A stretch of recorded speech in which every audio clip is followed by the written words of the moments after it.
Welcome and thank you for joining into today's Positive Forward Motion. This is your host, Denise Scattergood.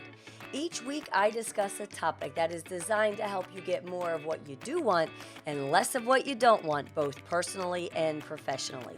My goal is to add value to others by sharing a topic in 8 minutes or less, topics that will empower, motivate, and inspire you to have more happiness and success.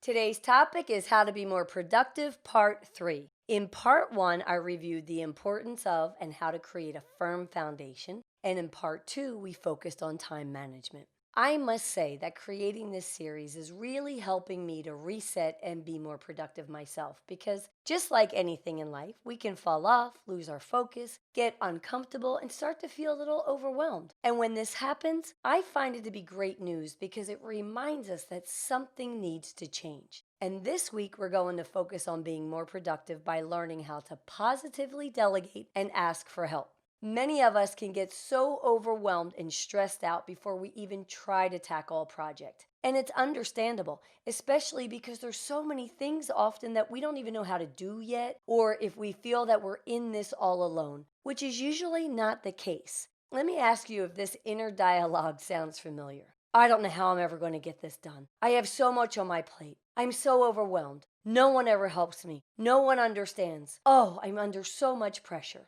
Well, I can confidently say and admit to being here at one time or another in my life. And when our inner dialogue sounds like that, what the heck do you think you're projecting to others? Well, I'll tell you what you're doing. You're probably pushing people away that could and would help you. And that's why today we're going to talk about positive delegation.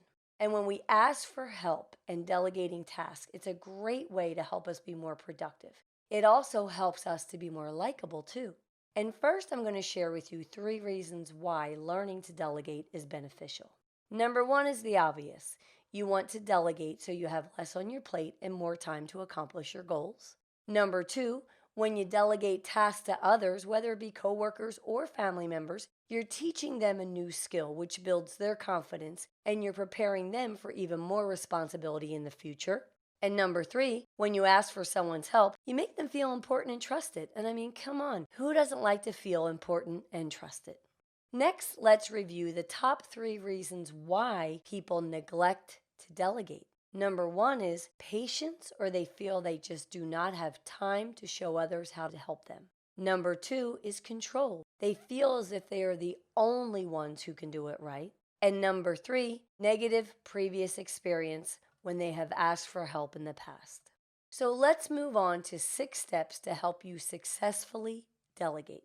Number 1, identify tasks to delegate by asking yourself some simple questions. 1, ask yourself, is there an expert who can help you here? Number 2, is the task that you're doing tedious and time consuming, which could easily be taught to someone else? And number 3, ask yourself, do I dread doing this part of the task? And do I know someone else who may find this to be fun and rewarding? Step 2 is to identify and ask for help before you're overwhelmed and frustrated.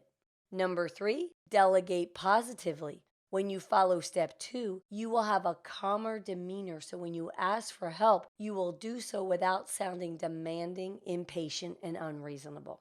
Number 4, explain why you're asking for help and be clear with your instruction and time frame for completion. Number 5, be thankful. When you delegate a task and the person completes it for you, be thankful and encouraging. And let's say you find that it's not perfect. Well, first find the good and share what you appreciate about them helping you. Then, if appropriate, inspire them to be their best by showing and sharing with them a way that it could have been done a little bit better. This way, you're both in it together. And number 6, don't take advantage. Just because someone was willing to help you and they did a great job does not mean you could take advantage of their time and expertise. This week, as you practice delegating, be mindful of how others ask for help and, most importantly, how they make you feel. Delegating from a position of demands or barking orders may seem to work for a short while, but it is a sure way to have a negative effect on your relationship with others. All great leaders, whether it be at home or at work, are effective communicators and delegate positively. When you learn to delegate positively at home and at work, you are helping, teaching, and inspiring others along the way. I promise you, when you practice positive delegation, you will have a stronger connection with your coworkers and family, and you're going to be more productive. If you would like a free PDF worksheet of this episode's action steps, you can find a downloadable link under each podcast episode on my website, denisescattergood.com. Don't forget to stay in the loop of all things positive forward motion by following me on Instagram and Facebook at Denise Scattergood, and you can find me on Twitter at Alert Trainers. To add even more positivity in your life, you can text the word positive to 31 31 31, and you'll have special messages from me sent directly to your phone.